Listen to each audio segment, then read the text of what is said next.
Hello, beautiful people. Welcome to this week's episode of the Montpelier Happy Hour here on WVEW-LP Brattleboro. I'm your host of the show, Olga Peters, and this is where we talk about how everything in Montpelier shakes out for the rest of us. Today, I am speaking with Senator Nader Hashim, who represents all of Windham County.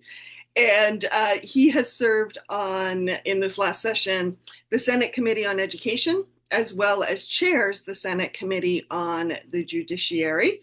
So thank you, Nader, for being here as part of the what I'm calling flashback on session 2025. Absolutely. Yeah. Thanks for having me. Well, I know you and I have said this before, but one thing I really appreciate about what you bring to the State House is, you have that experience as a state police officer. You now work in law, you now practice law. And I just feel that's two very interesting sides of the same coin Hmm. that you're bringing to the State House. So I'm looking forward to hearing some of your thoughts on the bills we're going to talk about Yeah, absolutely. today. So, my first question, Nodder, is the question I'm putting to everyone, which is now that you have a little distance between you and the adjournment, how are you feeling about this session? And, how would you characterize it? I would characterize it, well, first, for context, this was my fifth year in the legislature now. I had one term in the House, one term prior to this in the Senate. And so this is my fifth year in the legislature. I would say that this last session, to be completely candid and succinct, was probably the most unpleasant session that I uh, was a member of the Senate and or of the General Interesting. Assembly. And I say that not because I dislike the job, but or anything like that. It's just that we were dealing with a very different composition, obviously on the federal level, and also on the state level as well. We lost the supermajority in both chambers. People have different feelings about whether that's good or bad, but there were the vibes were different. I'll just say that, and there was a lot of uncertainty about federal funding. We had meetings in joint meetings with the education committees about money that tens of millions of dollars that were supposed to come to our state, some of which now is starting to come, and others which are we're still waiting for. And so there was just often a lot of uncertainty. And in the world of judiciary, it was just a constant barrage of uh, changes on the federal level that caused us to have to pivot quite a bit. Primarily related to immigration related topics. When it comes to judiciary, and so yeah, that's kind of just the general overview Hmm. of this last session. And even though it was unpleasant, it was still good to be there, kind of on the front lines of creating state policy to protect Vermonters while we're dealing with a whole lot of chaos and uncertainty on the state and federal level.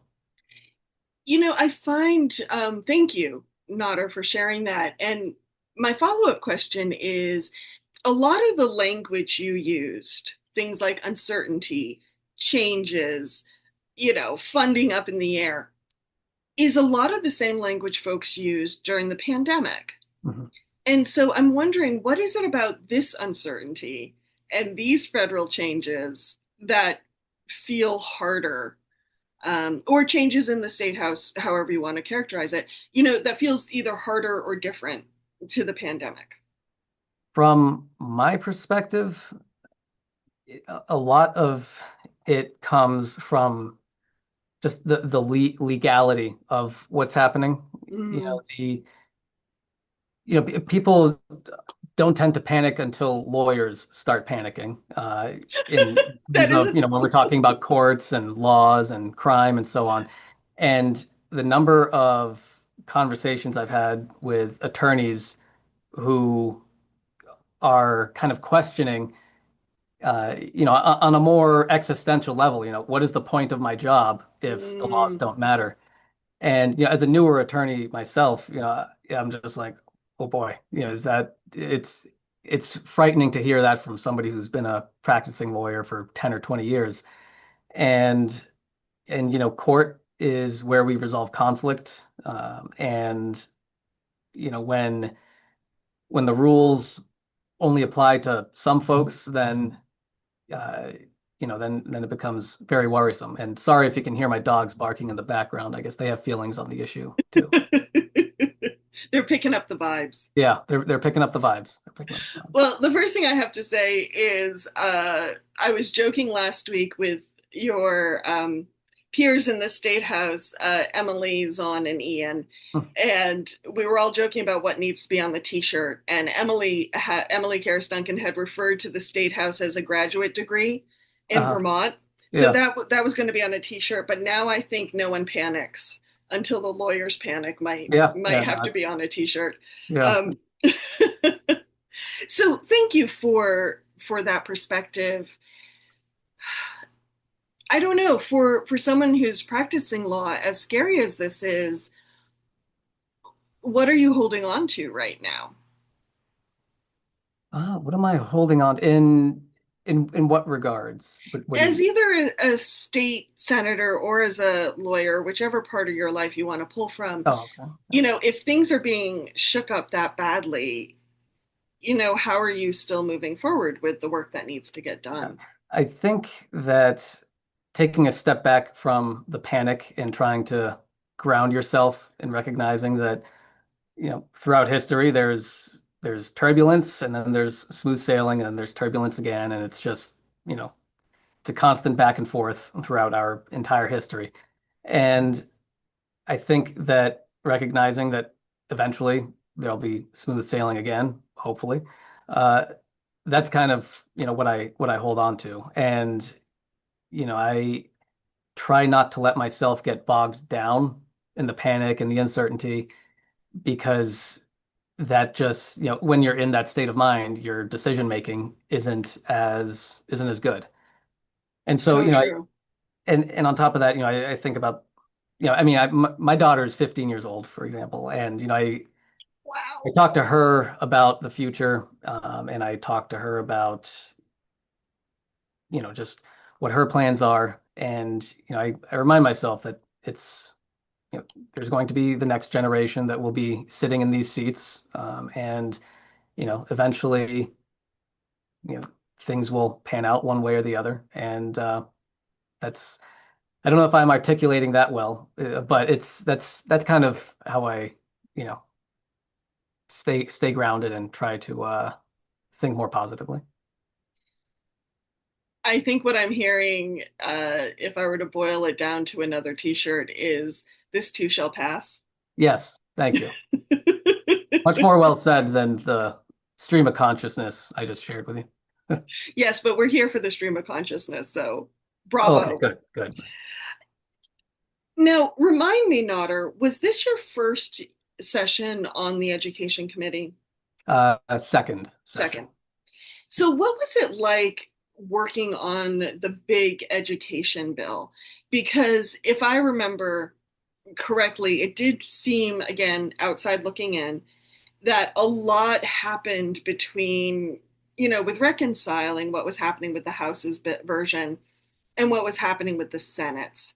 Mhm. Um, so, my first question is, does that feel like a fair sort of baseline That there was a lot understanding? of back and forth between the House and the Senate. Yeah, that's certainly fair baseline. Yeah.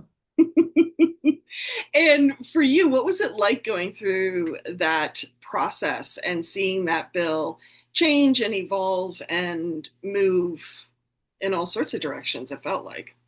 Yeah, it was a challenging process, and it was Mm-hmm. one uh, that raised a lot of red flags for me on the Senate side, to be honest. I think that there were a lot of things, frankly, leadership could have done differently with how we managed this bill. Mm-hmm. I think that, you know, one example I'll provide you. One of my big things was for us to hear from the Commission on the Future of Education. And this was something that, I helped in drafting the policy for last session when I was on the Education Committee, because we could, see the writing on the wall that education was going to be a even bigger topic this session. And so when we were working on, building the Commission of the Future of Education, that was supposed to be the group that was tasked with basically providing the roadmap of how we would address education reform this last session. Right. And, I insisted multiple times that we need to hear from this commission. They need to at least come in and introduce the work that they've done and maybe even help us as we go through the process. Uh, Unfortunately, though, the several requests that I made to have them come in and testify were not taken. Mm. And I still don't know why that happened. And I don't want to speculate, but that was one red flag for me. And it felt like some of the decisions, the policy decisions that were made, specifically for the pupil weights, were made without uh, evidence to support them, which is a necessary thing to use. Thankfully, Hmm. that changed once it went to the conference committee. Okay. But watching the committee just throw out numbers about pupil weights, which for listeners, that pupil weights affect essentially how much money a school will get per student or a district will get per student. And having other senators just throw out numbers saying, well, what about 10? And then another one, well, what about 15 or 0.15? And then they say, well, what about 12? We'll meet in the middle. And I'm just like, where's the calculation for this coming from? What analysis is being done? We need to bring in evidence and experts who have this information. Maybe the Commission on the Future of Education could help. And so you can tell I have feelings about it, but it's that's kind of what it was like on the Senate side of things. Well, I appreciate that insight, Nader, because the funny thing about you talking about pupil weights is when, gosh, I think this was in the before times in 2019, Mhm. when the UVM study was done to really look at the pupil weights that had been used, especially for like rural schools and kids who their first language was in English, speakers of a second language. It said in the report, we don't know what data, I'm paraphrasing, this is not an exact quote, we don't know where this data has come from that Mhm. has been used for the pupil weighting. So it's something Vermont's done before, and you'd think we wouldn't want to do it again, Yeah. make this very big formula based on a lack of data. Um, so I appreciate that insight. And I also appreciate what you said about the Commission on the Future of Education, because I still am very excited about the work that that commission can do. And I did feel a little bit like the big education bill was kind of pushing it out of the way, Mhm. and not waiting for that work to get done. Um, there's my 2 cents for what it's worth. And what is it about this bill that you think would be very useful for people to understand now? Because it's not it's called the big education bill not for nothing. Mhm. Yeah, so what the legislature has a tendency to do with the bigger bills that are more controversial and more sweeping, there's a tendency to kind of water it down and kind of stretch it out over time and have multiple steps in place. And there's pros and cons to that. I do think it's a better idea to roll things out slowly when you're talking about a huge reform that will affect the entire state and the future. Hmm. Uh, so what was compared to what was originally proposed, I can't remember the precise year um, timelines right now. I don't have my notes in front of me, but compared to what was originally proposed by the governor, what eventually passed has a slower rollout of this of the changes, and steps that have to be taken before those changes take place. And the redistricting process, uh, which I believe the first meeting is August 1st, Mm, to determine the new maps of the new school districts. And then those districts have to be, or those maps have to be voted on. And so it's the bill that passed is a safer approach compared to what was originally introduced. hmm. And I've been wondering how to ask this question because I don't just want to ask it as an either or, up, down, yes, no, black, white question. But for you, are there parts of this bill that you're looking at and you're thinking, oh, yeah, okay, that moves us in a good direction? And then Mhm. are there parts of this bill that you have concerns about? Yeah, it's a tough question because it's hard to say, this is definitely bad or this is definitely good, because there's no one size fits all for different districts. What might Right. work in one district may not work in another.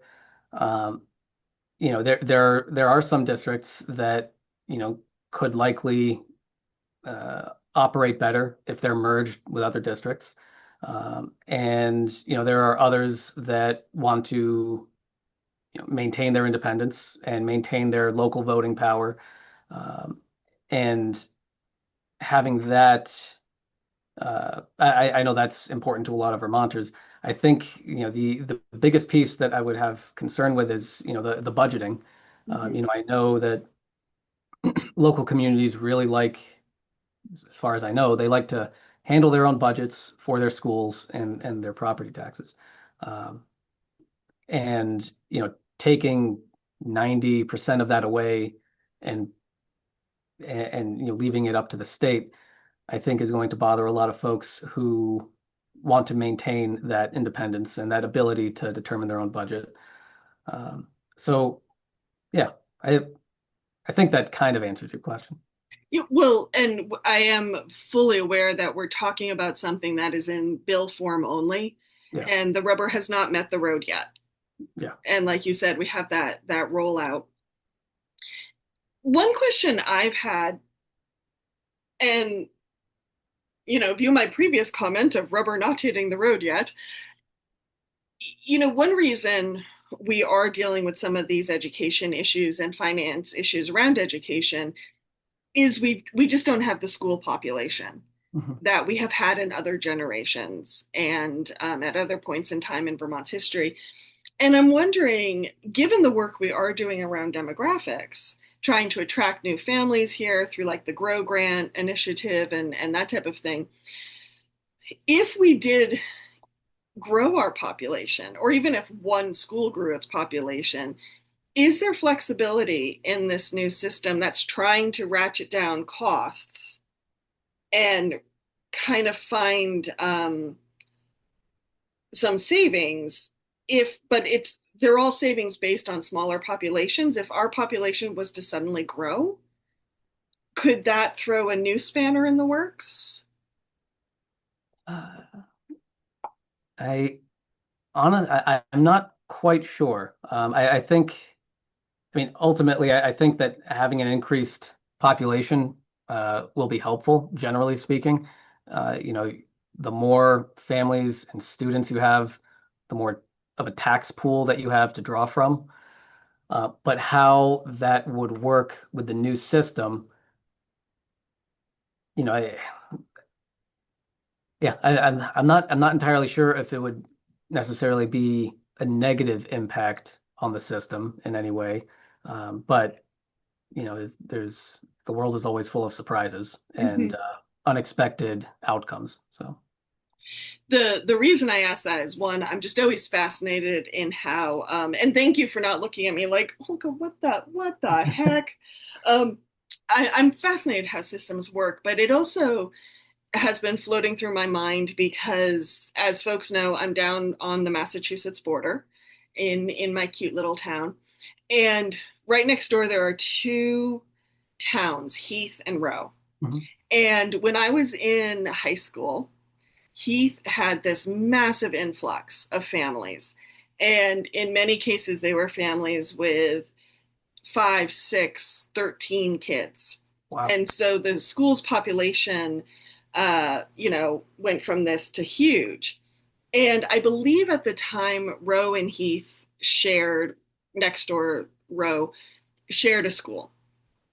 And the town of Roe said, there are way many kids here, and Heath, you got to deal with them. So Heath built its own school.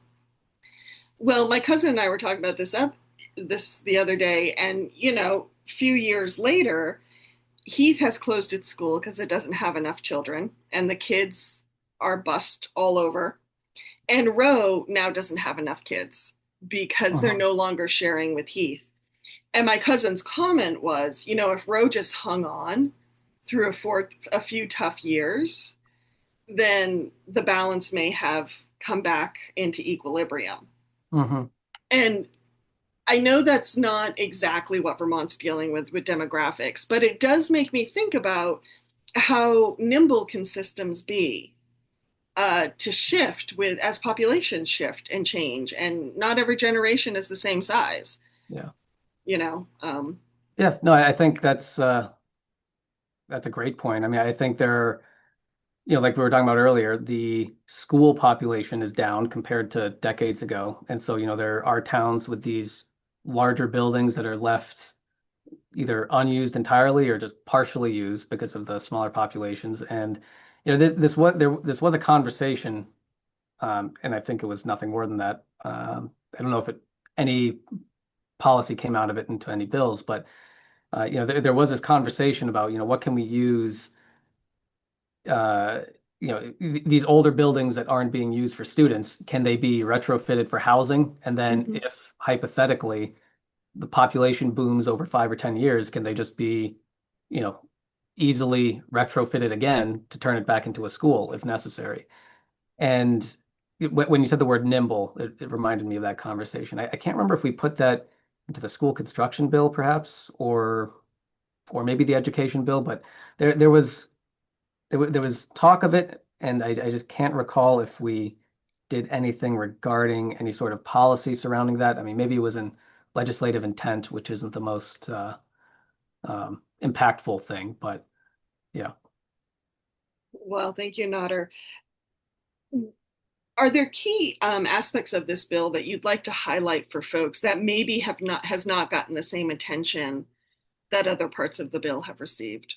Well, I think that the main piece, I think we touched on one of the pieces that I think is the main piece, which is local budgeting, local voting, and local control. I think, from what I've heard, that was one of the big ones. The concern about, does consolidating actually save money?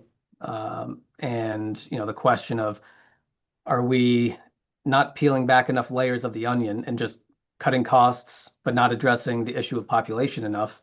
And then we'll have to be back here in 5 years doing the same thing over again. That's another concern. I remember when Act 46 was happening. It happened right before I became a state representative. And I remember thinking to myself, wow, that seemed really challenging and complicated. I'm glad that's in the rearview mirror. And now here I am on the education committee dealing basically with the second version of Act 46. Uh, and so, my main concern is are we just going to be back here in 5 years doing the same thing again? Um, but that kind of diverges from your the original question you asked. So That's fine. I think another point to raise is, we're not really going to know what districts are going to either have higher taxes and more school funds, or vice versa, until the maps get drawn out. Mm. So it's going to be some time before that. So yeah, those are just some general points I think that should be raised about the bill.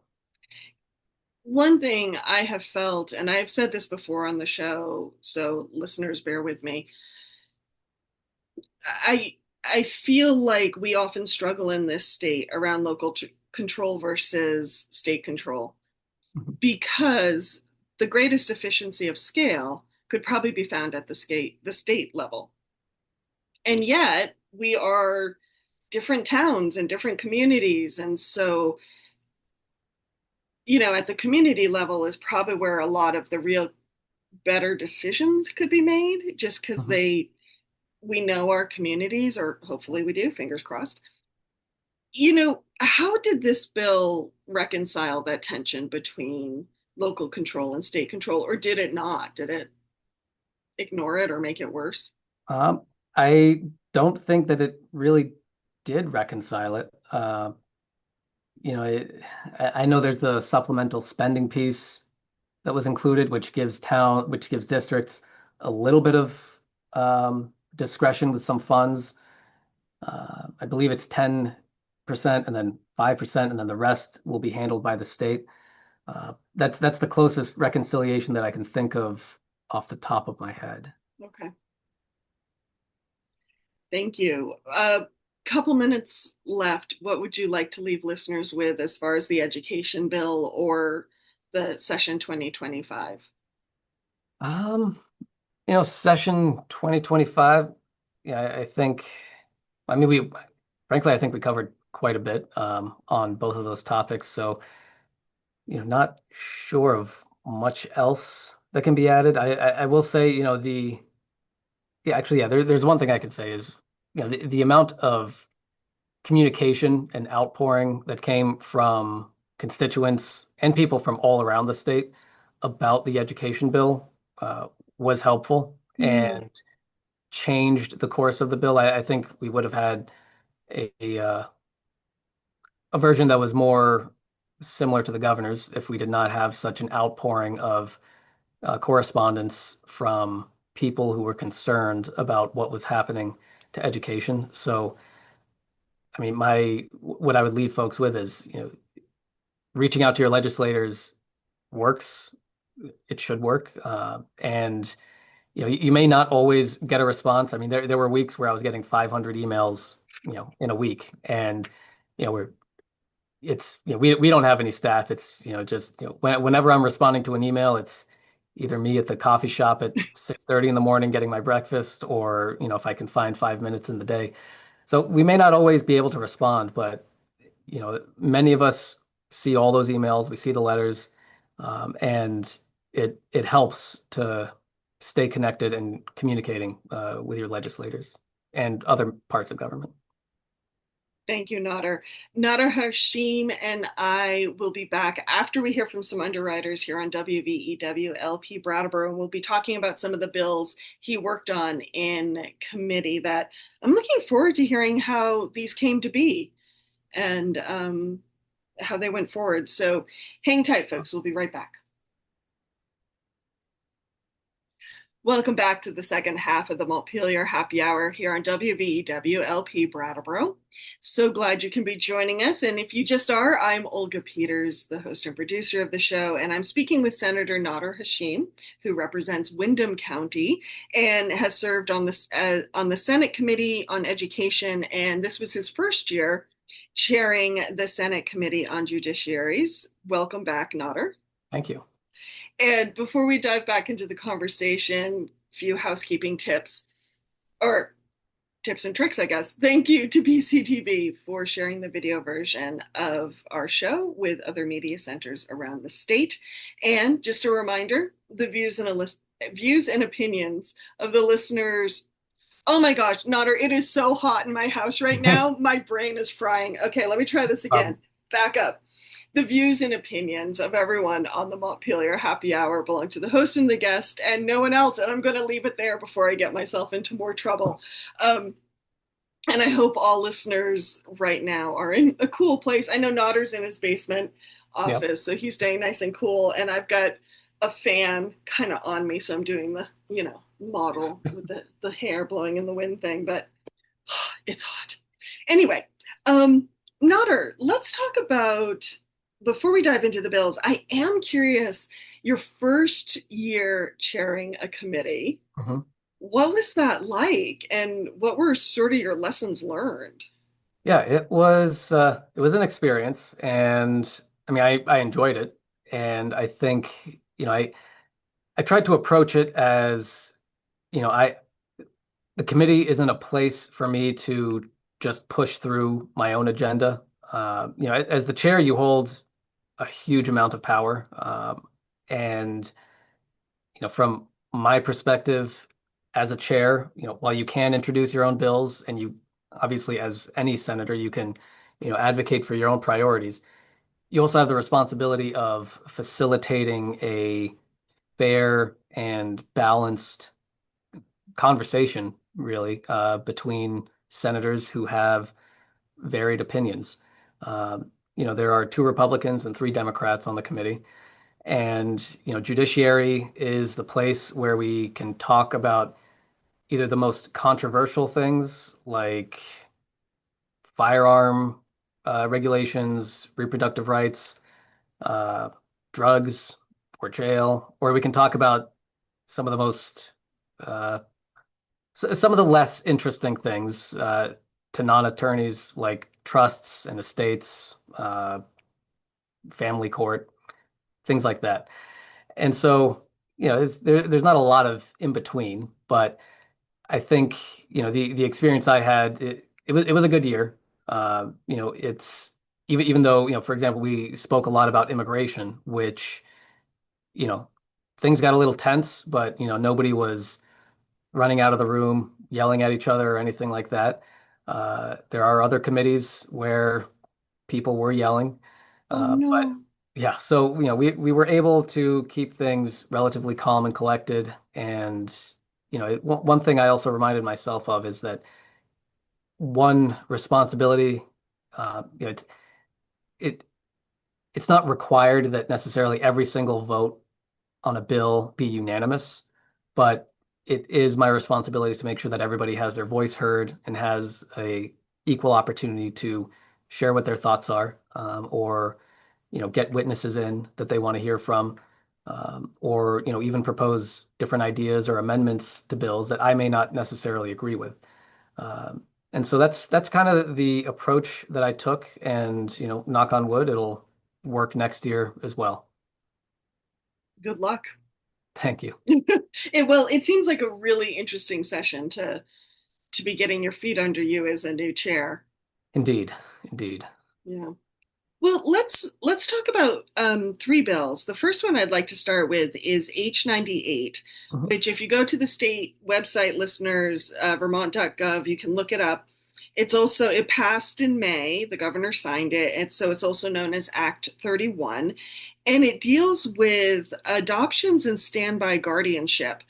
Which I went to the summary of the bill and did look it over, and it's interesting because it's one of those bills on the surface you're like, Right. yeah, so what? But Yep. when you start looking into it, it actually has a lot of layers to it and a lot of protections. So let's hear more about this, Yeah. Nader. So this, I really liked working on this bill. So there's two main components of it. There's the confirmatory adoptions and the standby guardianships.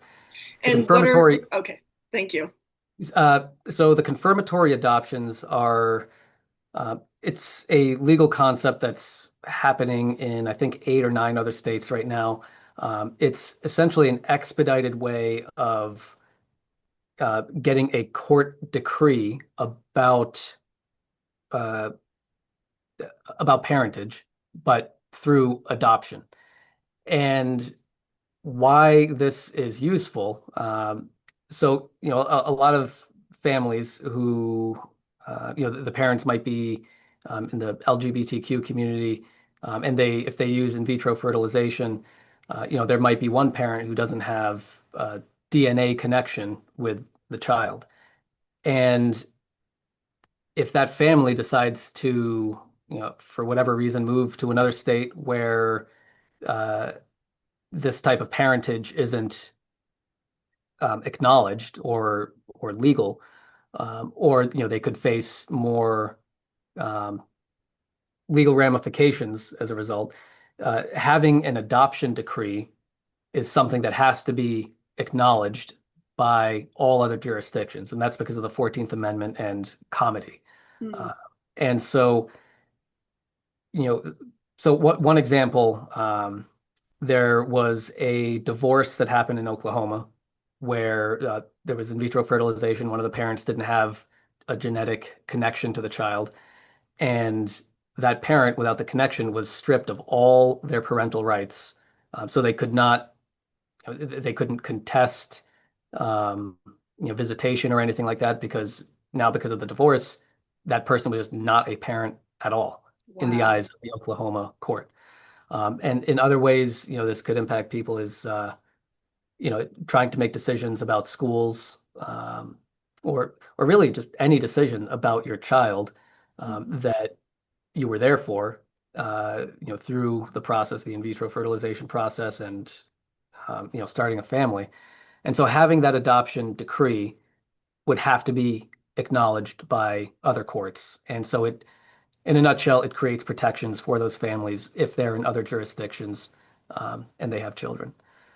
Mhm. So the next part of this bill were the standby guardianships, which are to protect migrant families.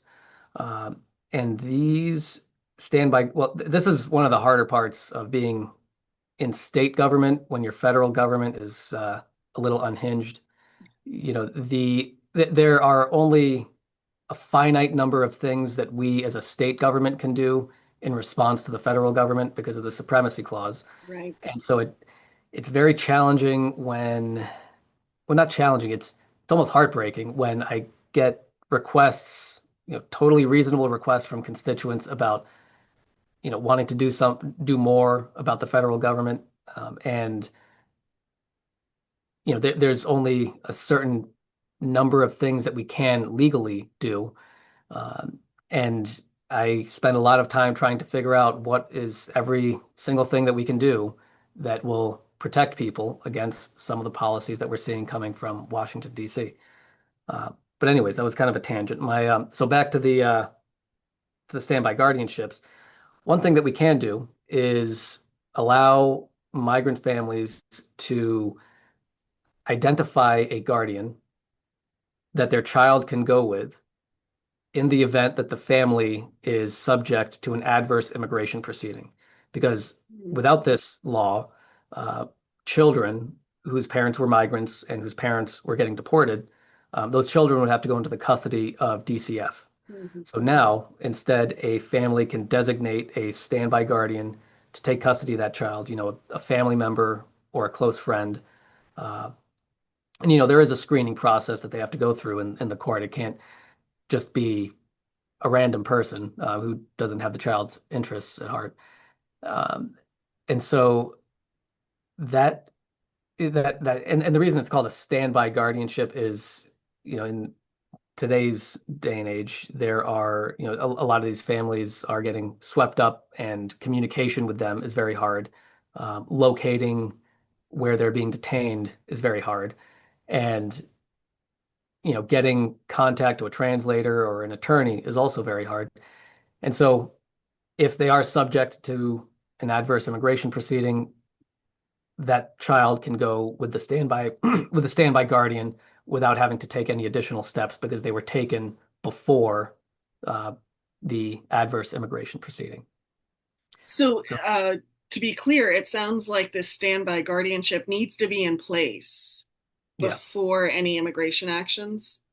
yes, yeah, So that's good to note, folks, if there's anyone listening to this show who might have immigration status that you're concerned about, um, and you have children, you may want to look into this process now rather than later.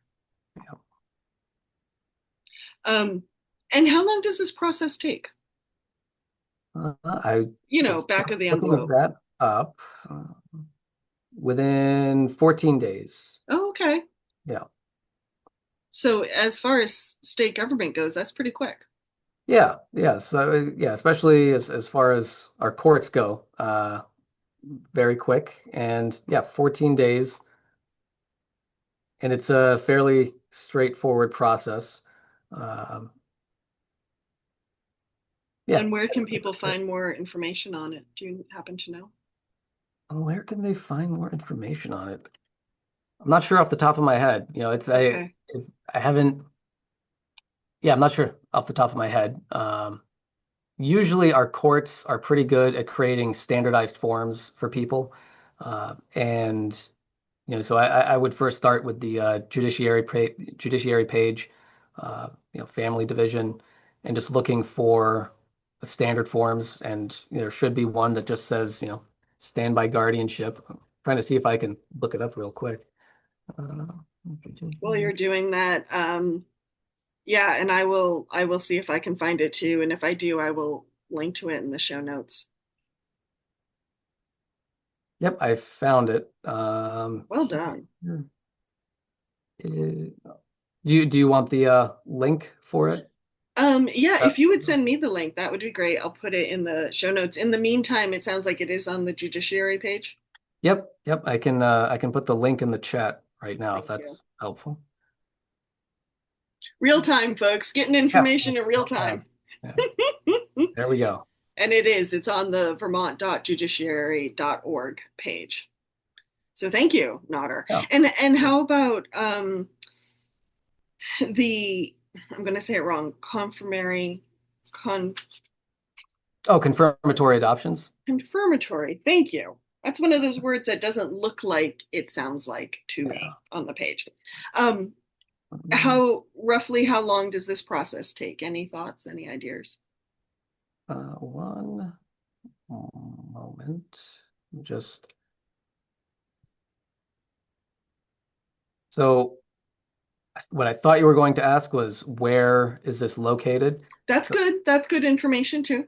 there's the link for the form. It's a two-page form that can be filled out. Also on the Judiciary, Yes. vermont.judiciary.org. Great. And how long it takes, I believe it's also quite quick. I think there are also circumstances where you don't even need a hearing to go through it. Oh, okay. So, yeah, I'm pretty sure you don't even need a hearing for the confirmatory adoptions. Um, Okay. yeah, I don't want to give people incorrect information. As long as they know where they can find it. So that I think is the big piece of information right now. So Yeah, good. There is more information on the Judiciary page. yeah, Wonderful. In the interest of time, I'm going to shift gears sure. to H118, also Act 8, which was approved by the governor or signed by the governor at the end of April. And this is expanding the scope of hate motivated crimes. Mhm. And on the one hand, it's very self explanatory, but I suspect there's some nuance there. Yeah, Um, how does it expand the scope? sure. And So do you have any, sorry, before you answer, um, if there's any kind of real world examples you can give, I think that would help people. definitely. So the the issue has to do with freedom of speech, and we can't punish people for exercising speech, Right. but there is conduct that can be uh, punished, like Hmm. violence or vandalism. And the U.S. Supreme Court has ruled that in circumstances where that conduct is tied to uh, hate motivated bias, that conduct the punishment for that conduct can be enhanced. So you can't punish people exclusively for walking up and down the street with a swastika sign, but if well, here's one hypothetical that this bill addresses. So if a person vandalizes an apartment building, and they draw a swastika on a family's home. That family is Jewish. The only victim in the legal sense, prior to this bill, the only victim was the landlord because their property was damaged. What Mm. this bill does is it allows the victim to also be the family, the intended target of this vandalism. And instead of just an unlawful mischief charge, which is vandalism, they would also have the hate crime enhancement because you can look from all the facts and circumstances in this hypothetical. Let's say in this hypo, the defendant knows that there's a Jewish family living in that apartment. They've put on their social media that they are anti-Semitic, and they said to the police that they wanted to harass his family.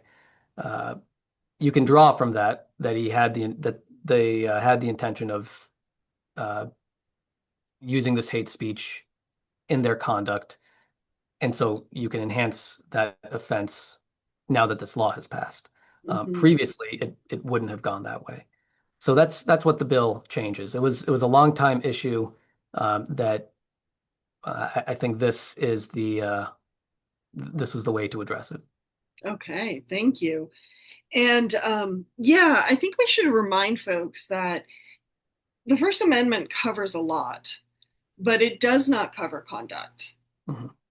And so if I think the story that's often used over and over again is, yes, you have the right to stand up in a movie theater and yell something, but if you yell fire and people panic, those are two different things now, and people are hurt in that panic. Those are two different, um, under the law, two different things. And so, yeah, conduct for a long time has not been covered. But like you said, it sounds like this bill kind of closes that loop Yeah, of expanding, who is covered yeah. by the hate crimes, hate motivated crime laws.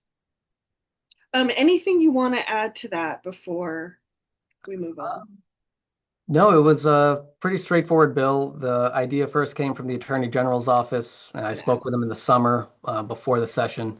Uh, it's a and it seemed straightforward, and this was their solution to this issue that's been lingering for a while in the state. Hmm. Well, thank you for that, and thank you for the conversation because it's certainly been on my mind.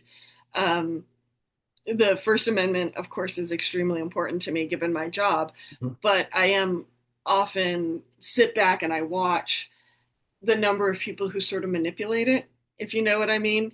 Mhm. And with rights also comes responsibility, Yeah, yeah, and we don't tend to talk about that side of the First Amendment sometimes. yeah. So, S44, also known as Act 28, which the governor signed in May.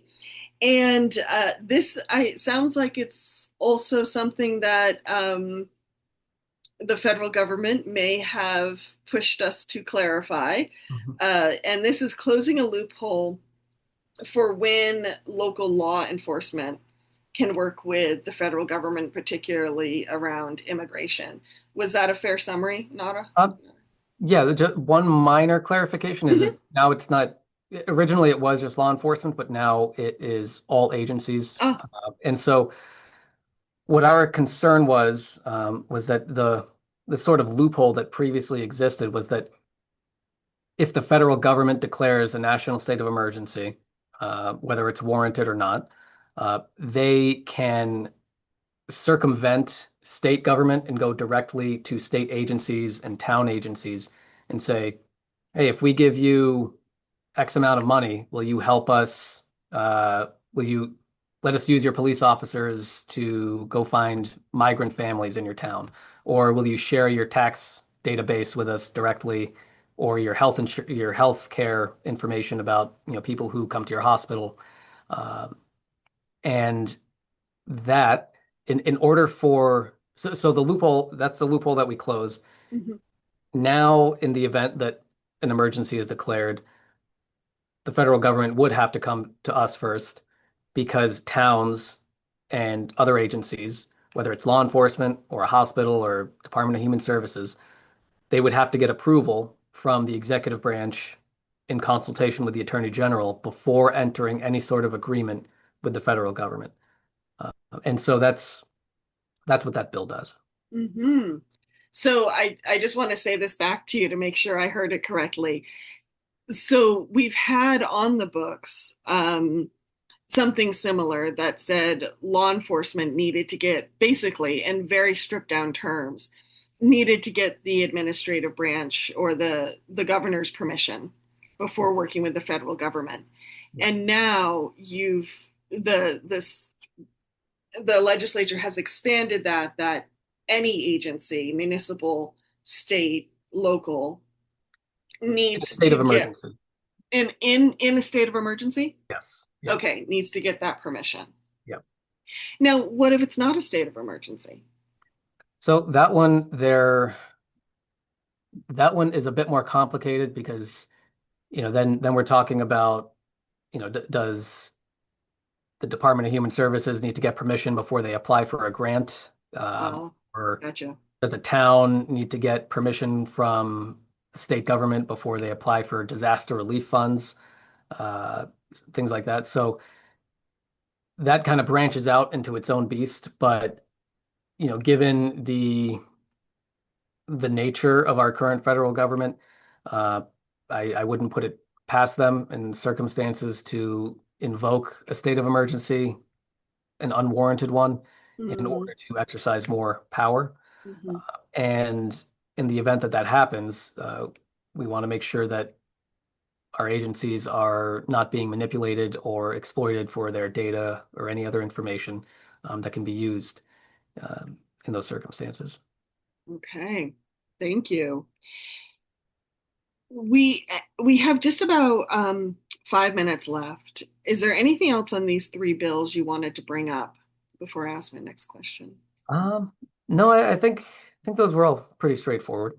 Thank you. And yeah, all of them on the surface may look like you said straightforward, but they have a lot of layers and they are expanding protections, which I think most of us would hope is what laws would do. Um, was there anything that stayed on the wall, Nodder, that you're hoping to revisit after the break? Hmm. Anything that stayed on the wall? Or even maybe is going nowhere, but you wish it would. Honestly, we got a lot of bills passed, and towards the end of the session, I was looking at my vice chair and I was like, I don't know that there's anything else on the wall that we can actually do right now. I mean, we do have limited time, but I think, towards the end of the session, you have limited time.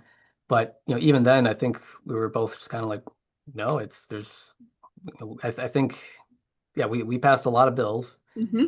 and, it's, I know we're going to revisit the immigration issue this upcoming session again. Um, and, we are going to be dealing with a constitutional amendment. And Oh, which that one is that? I'm sorry, I've that forgotten. is Proposition 4, I believe, the Equal Rights Amendment. Oh, right. And that one is going to be an important one that's, I think, going to take up a lot of time. I want to make sure Hmm. I have the number correct because so, constitutional amendments, they take 4 years to work on. We passed this, its first pass through was, I think, 2 years ago. Right. Uh,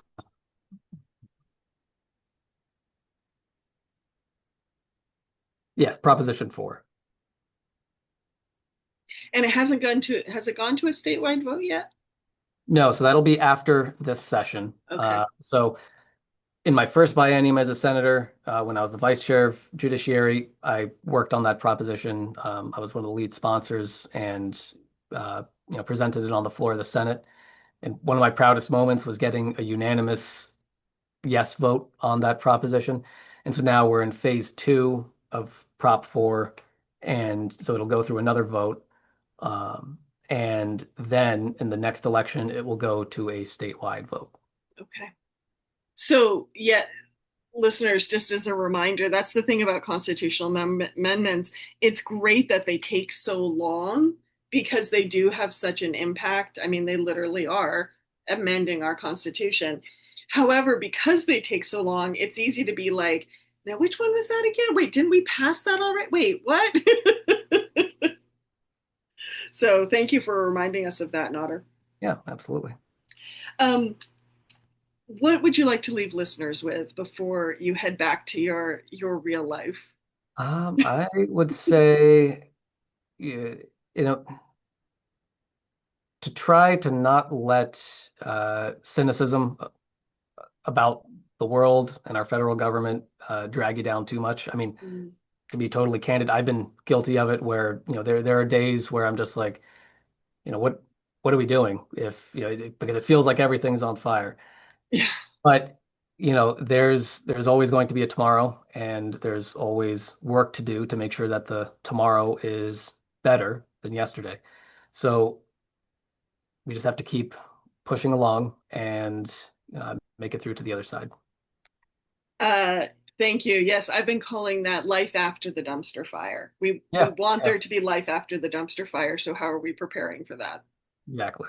Yeah. Well, Senator Nader Hashim of Windham County, it was a real pleasure to have you on the show today. Thank you for having me. And as always, listeners, thank you for joining us. And you can find the Montpelier Happy Hour on WVEW LP Brattleboro every Friday at 2, BBC and BBC, BCTV, and many of the media centers around the state. And then, of course, wherever you find your podcasts. Take care, everyone. Have a good weekend and stay cool.